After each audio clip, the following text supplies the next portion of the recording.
You know, I've been hunting for over 40 years, and I've never had this much history with a buck before. This is the story of a double throat patch buck we call Patches.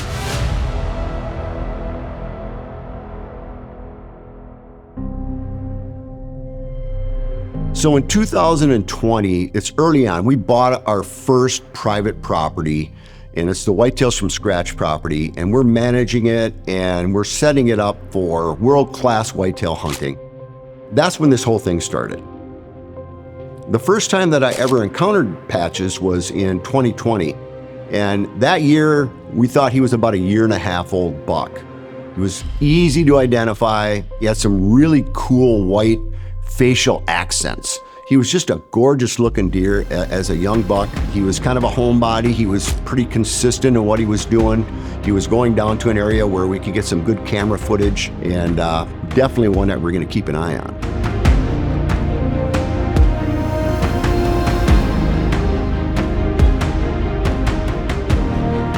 Now, the spring of 2021, you know, we're out shed hunting the property to kind of get an idea of the inventory of the bucks, and yeah, sure as heck, we found one of Patch's sheds.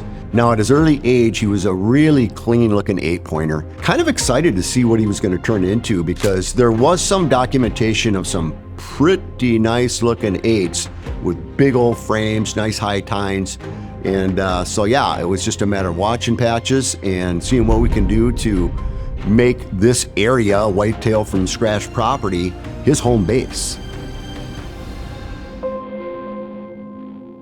So in 2021, it became real evident that Patch's personality was coming out. Once again, we could easily identify him, and he was extremely aggressive.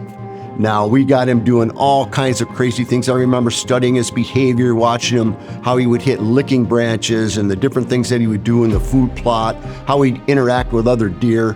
And actually, in one scenario, I put out a decoy. He came in and just smoked that thing. And crazy enough, later on, our big target buck, 6.5-year-old buck we call Skyscraper, had taken an injury in a fight, and Patches took him on head to head. It was just the coolest thing I ever seen. Also in that year, that's when we shot our first 2 bucks off the property. We shot Skyscraper and Little Splitter. And that really kind of freed up the property for an aggressive buck like Patches to just come in and say, hey, this is my territory. And that's exactly what happened. So, you know, when it comes to managing property and trying to maintain a good buck age class, these are the things that you have to do. You take out the mature aggressive bucks, you make sure you got the right habitat, you understand their personality, you understand, is that a buck that's pushing off other deer that I would prefer to have on the land? And so those are some of the things that we look at and some of the things that we talk about together as a family on which deer we're actually gonna target each year. Now, we didn't find his sheds the following year when he shed them, but we were gathering intel, and you know, it's kind of cool that you can identify a buck just by his looks, whether he's got a rack or not. And so we knew that Patches was definitely making this his home front. So now it's 2022. Patches is a 3.5-year-old deer by all of our recollections. And now all these other 3-year-olds start showing up. So we're analyzing. Some of these other 3-year-olds have looked like they got better genetics, but our process and our system and our policy is that we let the 3.5-year-olds go. Once they get to 4.5, then we can have a discussion about our strategy and what bucks we want to take out or not. So it's kind of a cool family dynamic. You know, you got me, you got JJ, and then you got Chris.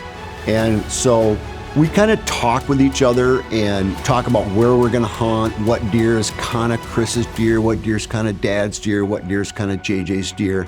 But, you know, if you get an opportunity at a shooter and he comes your way, absolutely, it's an open book. You can take that buck. So Chris is up at a place that we call IMAX, and he encounters Patches and gets some great footage.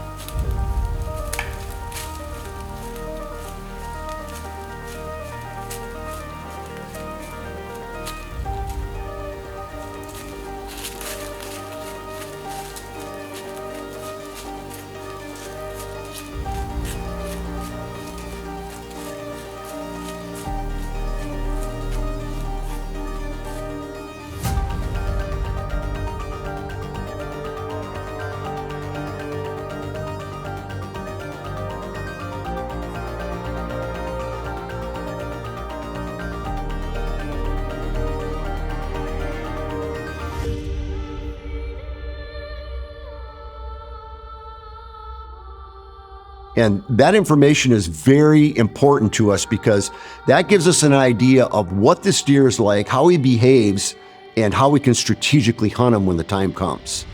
So another thing that you learn by studying these deer is we were actually after a different deer that year called Peyton in 2022, and he was kind of on our mark for the shooter. But we noticed that Peyton and Patches could coexist, and that's important. So if you know a couple of bucks can coexist, then you don't necessarily have to worry about one being pushed off over the other if that's a potential shooter in the next year or two. And you can make good decisions that way, and you can manage your bucks more effectively. In 2023 spring, we noticed from the reveals that he had recently lost his sheds. And in that area, there was a spring-fed water that he could go to in the winter. So there's winter water, which is important. And also there was a bedding knob right up above that. And the sun came out and hit that. So we kind of figured that's where he was bedding. And went up there, and sure as heck, we found his sheds. So going into the next year, 2023, the hunting season, now we got information on this deer throughout the whole season. We kind of know his behavior. We kind of know where he likes to bed. And this is all extremely important stuff. So in 2023, now Patches is 4.5. He's coming to age.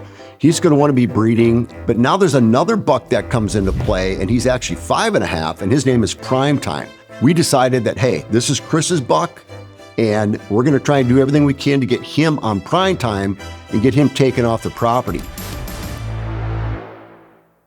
And it was just a really weird year. It was like 80s and 90s during the hunting season, and that water strategy, man, that did the trick. And Chris had a great hunt and ended up taking out Primetime.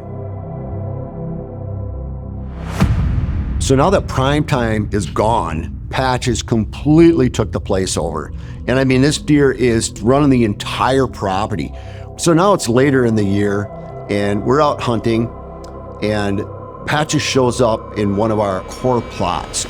We got great footage, great documentation. I mean, it's like he's a supermodel. This deer looks gorgeous in his prime during the rut. I mean, the neck swells out. He's just a dominant, just amazing looking animal. Beautiful food plot, right where he should be at this time of the year. And I just decided to give him a pass. I don't know why. 4.5, I figured, you know what, let's see what he goes to 5.5, maybe he gets to 6.5, who knows. This is a management system that we've been putting together and working on for years, and Patches played a huge role.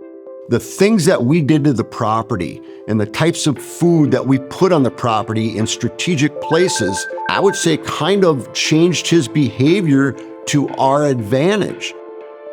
Another big part of, managing and having the right food and everything there is that these deer get really worn down. When they're running after does and they're moving long distances and during the rut, we all know it's really hard on them. And you could see that Patches, in this case, had lost quite a bit of weight. He needs that nutrition to get through this year. Hopefully we don't have a hard winter and he makes it through the next year and he just blows up into something magnificent. Now, the story with Patches doesn't end just because the season ended. We're out shed hunting, and everybody in the family loves to go shed hunting, including the little ones. Real cool moment where my wife, Marilyn, she finds Patches' sheds as a 4.5. And, those are just great moments, and that's what makes Patches so important and such a legacy to us. So now, the intel and the study of Patches and the information, it comes into play. What I recognize about the Whitetails from Scratch property is that almost all of our big mature bucks, they start taking over Cedar Springs side. And this year Patches did the same thing. He's got everything over there. He's got food, he's got the green plots, he's got summer food, he's got fruit, he's got water, he's got bedding, hinge cut, and he's got all the does. And so made the decision that he's on the list. And as a group, everybody kind of decided, you know what, Patches is Dad's deer. I'm excited to introduce a brand new Deer Society video series called The Art of Deer Hunting. Now within this series we have categories such as the art of calling, the art of food plots, the art of scent control. We're going to detail and break down all things in these categories plus more, from trail cameras, stands, scrapes, all things related to successful deer hunting is what this series is all about. This series is a culmination of all the information we've received internally from some of the best deer hunters across the country and the methods they've used to successfully harvest mature whitetails year after year. This is called The Art of Deer Hunting on the Deer Society YouTube channel. I committed to going after patches. That was my thing. A place that we call Little Gem. It has fruit there, we got a water tank there, and then we got green food for it. And really close by is hinge cut bedding. Now, it's all about wind. It's all about hunting strategy, why we put these where we put them, okay? So now there's transition area through the timber, and you go to another side of Cedar Springs, and we have a place called Captain's Corner. There's a lot of wild grassy cedars and things like that, and it's on the outside edge of a hinge cut timber, and also a water tank, and there's a lot of transition going in and out of there, and so those are two of his favorite spots. Now both of these spots have strategically different access points based on the wind and the weather and so on. The last thing we want to do is let him know we're there. You know, scent control is huge. The face system that we designed, that we developed, is a big part of our hunting strategy. And I want to make darn sure that even if that deer gets downwind, he's not identifying that there's danger of a human there. And that's really the only way that I can keep this deer in this area. I start hunting patches. I got a lot of intel on him. I kind of know what he's doing, and I'm hunting the Little Gem stand. Got in there, it was the perfect time, everything. And he just walked through the backside of the water tank. He was just in transition, and there was really nothing I could do. I wasn't gonna spook him. I wasn't gonna call crazy at him as he's walking away. I didn't want him to know that anybody was there because it just wasn't a good situation to try and shoot him, not only from a distance perspective, but just the transition perspective. So now the next day, I know Patches is there, you know, we know the intel, he's there, he's liking this area. And so I get in the same stand, same thing, super scent control, the wind was perfect for me. And he shows up. And he's walking into Little Gem, and I'm pumped, man. I thought, here we go, this is it, it's time, it's gonna happen. And I thought he's gonna walk over and take a nice drink of water and I'm gonna get a great shot. Got in behind a branch. He just kind of wandered back away, the cover of that branch, so I couldn't get a shot at him.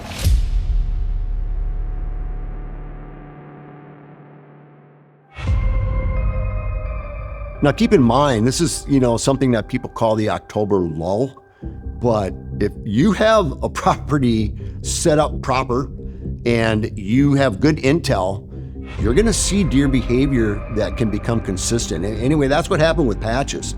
And so he's there consistently now. We're pumped up, we're fired up.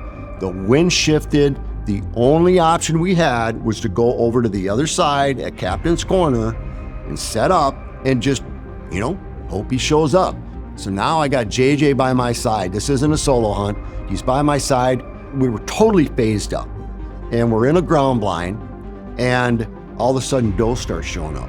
And these does with this super light wind are coming in, and they're literally walking right next to the blind, right next to us. They didn't pick up on us. Downwind, they didn't pick up on us. And we looked at each other and we're like, whoa, that's a good scenario. So now where's Patches?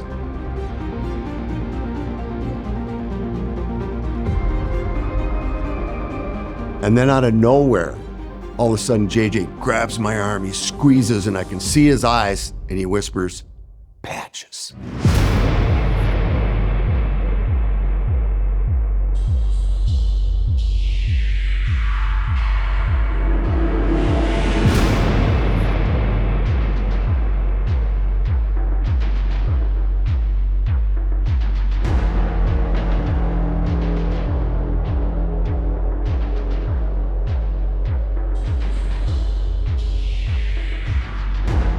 starts making his way to the stage. All of a sudden, here he comes. Now I can see him. Everything's dialed in. I'm calmed, I'm steadied.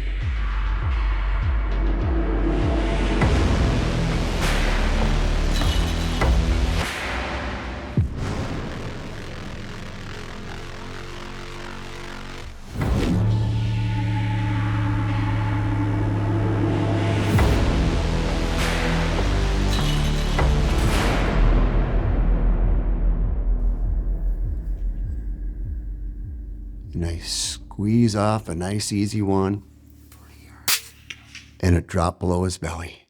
The disappointment after all these years, after all this time, after all this preparation, you could say money, you could say time, you can say whatever you want. It was crushing.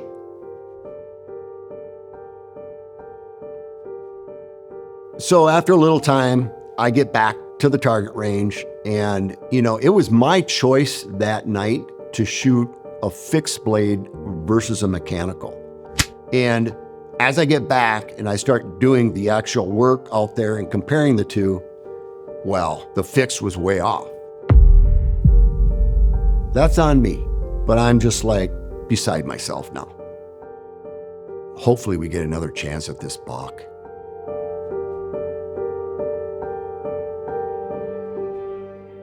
It wasn't very long, and he started going right back to his normal pattern. So now I'm staying out of there. I'm just letting him settle in. I'm not hunting, I'm not doing nothing.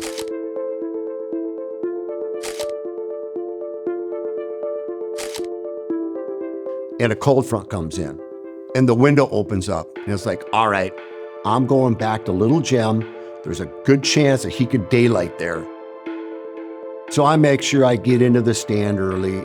I'm prepping myself, I'm thinking through the process, I know what he likes to do here, and I'm setting everything up. It's a solo hunt, I'm filming it, and I'm just waiting.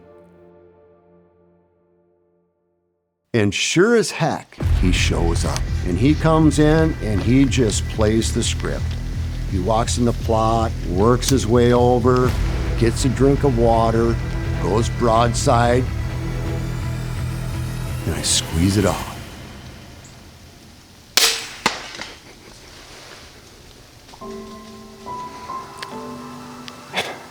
I think I put a good hit on Patches. I've been chasing this deer for a long time.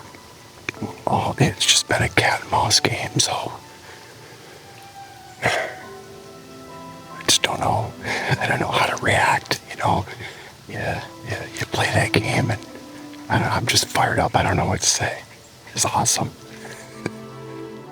What an emotional release. What a satisfaction that this went down the way it did. I mean, we're talking years of hard work, management, strategy, study, and it all comes down to that one moment. And the satisfaction level is just, I'm completely elated. And this is literally one of the most memorable deer hunts that I've ever had.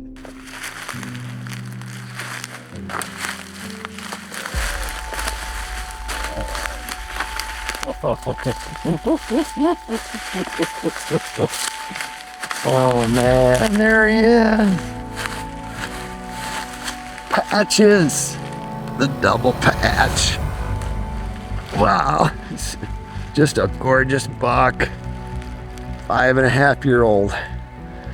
We know this. I've known this buck since he's been 1.5 years old, just because of the patches on the double throat patch. Oh man, all the encounters, all the, watching him, studying behavior. I mean, I'll tell you what, this deer has taught me a lot. Probably one of the more fulfillment bucks. I mean, to follow a deer that many years and finally pull it off. 5.5 years old, man, them things get smart. We played cat and mouse all fall. And he would be there, had him, 20 yards just after the shooting hours. I mean, it's been a great chess match. We finally got her done.